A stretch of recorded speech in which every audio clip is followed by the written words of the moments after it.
Hey everyone, it's Robin, Artist Island Crafts, and welcome to my studio. This is my WiP It Wednesday video where I'm going to show you all the crafty goodness I've been working on. I finished a new knit dishcloth, and I've had a few comments and questions about these, and I want to show you something. When they come off the needles, they kind of look like this, and this is mostly because of when I'm knitting them, I tend to have them scrunched up in my hand, and it's just the way it works. But I set it down on the table, and I go like this. I put my fingers into each corner and I just give it a little bit of a stretch, and that's before I even go ahead and put it out and block it. So it turns from something like this. I just set it on the table and I do this little wiggle, maybe turn it this way, and when I'm done, it lays flat. So it's no longer this cupped up bowl shape because it's just the muscle memory of the yarn from when I was knitting it. So when I take it and I put it down and I give it a nice little steam wet block, then it's going to go ahead and keep that shape. So this is the one I did last week. This is the one I did this week. So I will block it so that it's a little bit more square instead of being, you know, kind of more of a diamond like this. And when I do all of these, I'll do one of those little bonus videos that come up randomly in some evening, and you'll see how I do it. I'm sure I showed it in the past, but I'll do a standalone video for it. It also helps them to get just a little bit larger, just to stretch, not to stretch them out, but just to make them relax. The fabric it's like fabric when you're sewing and stuff, it just gets a little tightened up and you've got to loosen it a little. But after it's washed and used, I find they lay flat all the time. When I store them, I just lay them flat in a little container. I don't use them anymore, but when I did, that's what I did. And I would just use them until they started to fade, or I ended up using bleach with them. And then when they go like that, then they get moved down to the bathroom. And they can either be tossed at that point, or sometimes I'll take it from the kitchen and I'll use it on the floor, or I'll take it out and I'll use it on the car, because I use these to go ahead and wash the car. And it's really good on the tires and stuff. So even though it's ugly and all faded and not really pretty anymore, it doesn't need to be in the kitchen. It can still have a good use and life left to it. You guys watched the bowl cozy video. Thank you so much.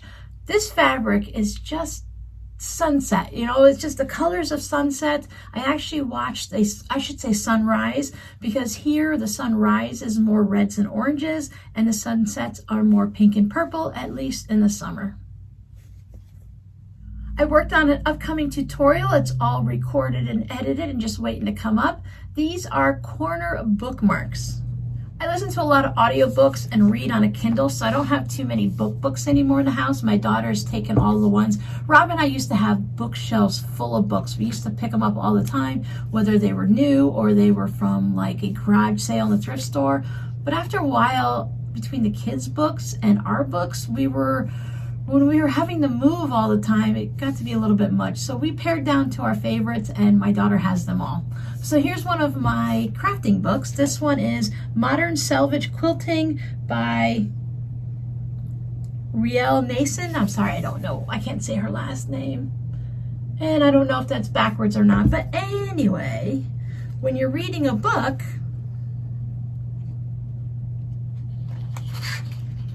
you just put your little corner bookmark in, just like so, and then you just have it there to remember what page you're on.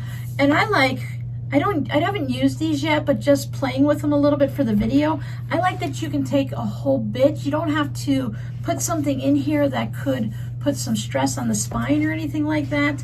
You're not jamming a thick bookmark in there or something that's gonna, I don't know, the fabric ones, sometimes they seem a little thick to me.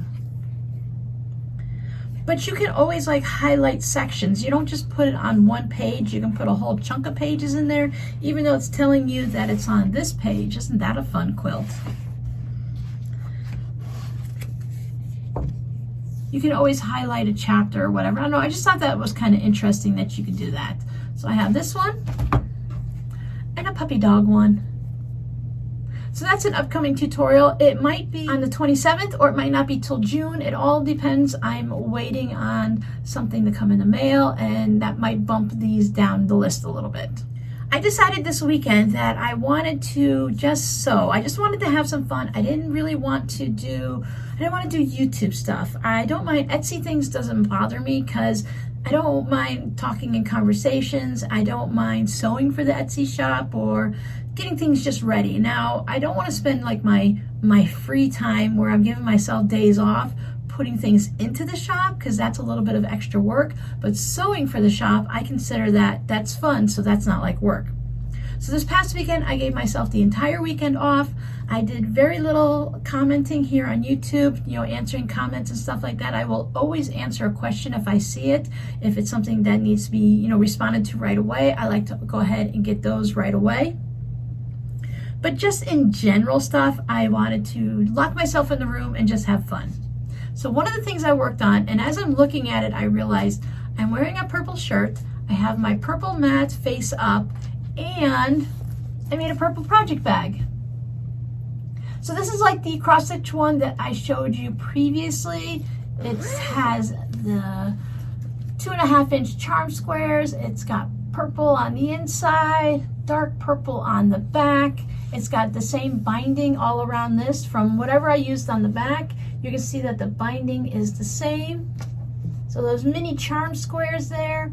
Isn't it just really pretty, fun fabric? And even the tan ones, I've been noticing a lot that in the fabric packs, the charm packs that have the butterflies and the purples and the purple flowers, they also have these creamy tan fabrics in there. So apparently they go good together. I don't know if I would have put tan or a cream with a purple, but this designer says it goes together and the fabric company agreed, so they must go together.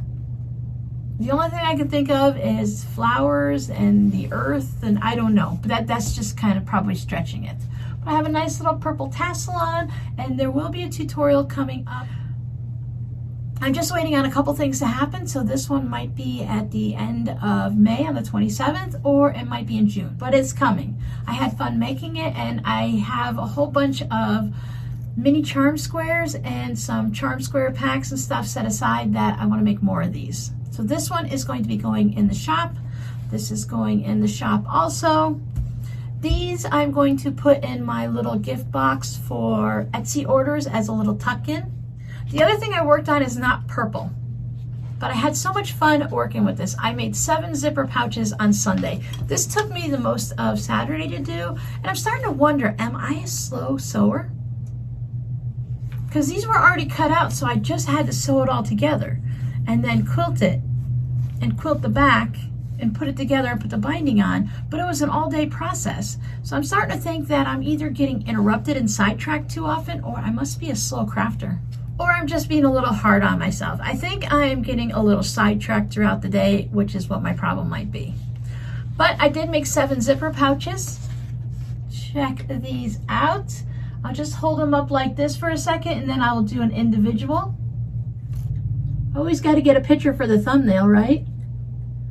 I sure hope these are showing up the right way and not backwards, but this one says believe, and what this is a Dollar Tree kitchen towel, one of those little hand towels. I have part of one here. As you can see, it has some type of a red stain on it. I think I had a red pot holder from the Dollar Tree that was sitting on this, and I don't think it was wet, so I don't know how it just kind of bled on it, but whatever happened, somehow it got some pink on it. So I don't know if, so whatever, I just didn't use this one, but this is one part of the towel, and then you had the other half that was identical that just hangs over the stove like that, and you can see how it has all that marbled fabric. So it was really cool, and I was going to do a video tutorial with it. The one where you put the pot holders on it so that the pot holder just hangs from the oven. I think I actually did a tutorial for that. If I did, I will go ahead and put a link for it down in the comments. And if not, I'll link something down there fun.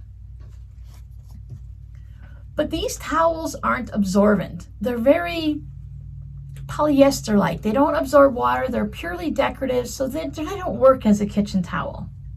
But I thought with the words on it, that is just so cool.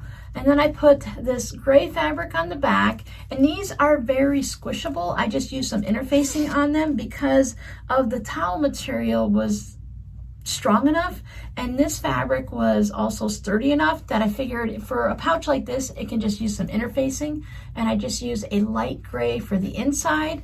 So I have 1 Believe, 2 Inspire, 2 Imagine, and 2 Dream. So I just thought they made the sweetest little pouches, and what an upcycle project, right? I just went ahead and I just cut around it and figured out what size I wanted to make for my pouches. This is about my usual pouch size. I like to keep gray fabric on hand. I think this gray fabric is actually from my Advent calendar from my friend last year or something else, but I think that's where it's from. See, they're all the same. And I used gray zippers to go with it. I was going to use colored zippers, but as I was laying them down, I just put them underneath the fabric, and I was looking at it. I had yellow and orange and red and the whole bit, right? Then I thought, not quite. I didn't like it. So I went with the gray, and then for the tassel, I thought I can get away with a little color on the tassel because that's just a little pop of color without it being crazy. I wanted to make sure that if anyone liked these, that they would actually be able to purchase them, because if it had a crazy zipper on it and they're not a crazy colored type person like I am, they might not want to. So I wanted to make sure that if these were important to someone and they wanted to have them, that the zipper didn't put them off. I know they're not all going to the same home, or at least I don't know, someone could purchase them all, but I was trying to get all the zippers to be exactly the same. So I had this perfect gray zipper that went with them, and then I had 4. So then I had to bring in this gray and that gray and that gray, and they're all perfectly fine. It's just sometimes it's nice to have all of the same colored zipper, especially when you're doing photos and stuff like that. Because when you sell it, it doesn't really matter. Just when you're having fun with the photos or showing them in a video, sometimes I like to have them to be all matchy-matchy. I also worked on my Patreon. I feel like I'm sitting a little crooked. I'm always like, don't slouch, sit up straight, but today I feel like this. You ever have those days where you just feel like this? I worked out, hold on. Back to where I was. I did my Patreon project this week. I have it up there on the shelf, and I'm kind of holding it back until it's completely finished. I worked on the whole front of it, so we've got that all done. Did some wonderful applique. I love the way it's looking. Right now, it's just sitting and relaxing while I think about it a little bit, because I'm trying to decide if I want to keep it the way it is or I want to trim it up and how much. I'm going to trim it. I already know I'm going to trim it down a little bit, but I want to see how much. And I have a feeling it's going to be a lot less. I was thinking this much, but now I'm thinking about this much. And then after I finish it with this week's upcoming video, I'll show you guys what it looks like.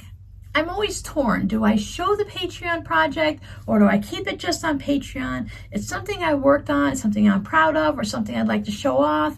But at the same time, some people say, don't show your Patreon projects, just let people know what you're working on so that they'll want to go over and support you over on Patreon.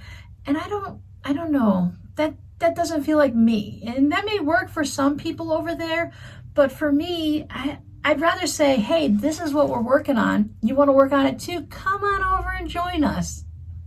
Rather than saying, I'm working on something super secretive that you can't even see. That just feels it feels a little snarky to me, you know? But I love the tassels. I just want to make sure I want to have it finished so that I can show you the big final wow and not show you, because after this week, if I show you this week and then I do my video and I show you next week, you're going to be like, it doesn't look any different, Robin, because of the new technique that I'm going to show my patrons. I don't know if it's new to them or not. It's not new to me. It's something I've used many times. I just want to teach them this technique. It's not going to make a difference on the front. It's something special that we're going to be doing on it. So if you want to learn a special technique for doing mini quilts, join me over on Patreon. I think I want to do a little video coming up soon explaining my Patreon, just giving a little update. So I've had my Patreon community for 3 years as of January 2019, so just a little over 3 years. And I just tweak it a little bit every year based on the feedback of the patrons that have been there since day one. And you guys know who you are, and thank you so much. You know I appreciate your support. And you guys here on YouTube, I appreciate your support too. There's no difference between one or the other, except they're just two separate communities. I don't have favoritism for one or the other. They're just two separate communities, and we do two similar but different things. So I thought I'd do a little update and just let you guys know how I'm running it over there. And I have a feeling I might be doing it a little different than most other people. At least some of the other crafting ones that I know on there, I'm not doing it the same that they are. And I mean, it's what you'd expect from me. I just a little bit different. But I have this mood today because I was out working in the yard this morning and it's already super hot out. We had this little spell where there was no humidity for a few days, and instead of out there enjoying that weather, which I did go outside and enjoy the weather, I just didn't do very much yard work. I did mow, but this morning I decided that's it. I had fun over the weekend. I usually do the yard work on the weekends, and it's the way I was programmed.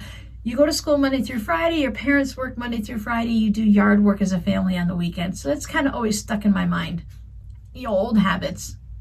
But I was out there this morning, and when I had the septic hooked up in the front yard here, right outside this window actually, they brought in some fill dirt. Now, they're fill dirt, of course, because they're not going to buy fancy, expensive stuff. They just pick it up from wherever they can purchase it. And it was mostly rocks with some dirt thrown in. When they came in and put the second load on, because as everything settles, they need to put a second load on. I'm ready for my third load, so that's going to be happening soon. And that's since January of this year. But anyway, the first load they put down had a whole bunch of rocks, not like pebbles. There you go, about that big, they're good sized rocks and stuff. So I've been raking them up, and as it rained all the time and then more, they didn't come to the surface, the dirt just settled down. So then I raked up some more, and I picked up some rocks in the flower bed, mini boulders. I got that all cleared out. I transplanted the last hibiscus from the front porch, so it is in the hedgerow outside. I call it a hedgerow. It's between my yard and the neighbor's yard. It's on my yard, so I make sure that I'm always onto my property and not onto theirs. And so far, the yard guys next door haven't weed eated. I always get so nervous when I hear the weed eater. I'm like, I'm listening. Am I going to hear it hit my plastic containers and slice them open? But they finally decided to just let the grass grow up around it, because the first time they came, the yard was mowed, my yard. So they're like, okay, we'll keep everything looking even. The second and third time they came, I was letting it grow up, because I'm not going to mow just because it's a little bit taller. I don't need to mow my yard every week during the dry season. There's no grass to mow. So when it rains enough, then I mow it. So this last time they came through, they just kind of mowed the yard next to it and just left it, and it was fine. I'm like, thank you. But anyways, I did that this morning, and it doesn't take really much to easily get drained. If you're not out in the heat every day all the time, even though it's only 8-9 o'clock in the morning, it still drains you, because it's the humidity and the heat. It's already in the 80s by 8 o'clock in the morning. A nice cool shower, and I'm talking to you guys. So I think our scrappy word for the day should be dream, because this poor pouch is all on its own. If you're interested in any of these, you'll find these listed in the Etsy shop. Again, the cozy, I don't think I'm going to list the cozy. It's just one bowl cozy. If anyone's interested in it, just let me know and I'll list it in the Etsy shop for you. But I have that whole listing with all the other bowl cozies that I made. And just to have one single one by itself, I don't think that's going to work. So if you're interested, just go ahead and send me an email to rsislandcrafts@gmail.com down below. And then I will go ahead and give you I'll put a listing up for you. This guy is going to be listed, and also the blue one I made before. I haven't listed that yet, so that one's going to be listed. And that is my plan for this afternoon after I get this video all edited. So thanks for hanging out with me. I hope you work on something creative this week. Keep your eye out, because you never know when you might find something that's going to work for something that it isn't. So a hand towel can become a zipper pouch or a tote bag or anything at any time. I'll see you guys in the next video. Bye.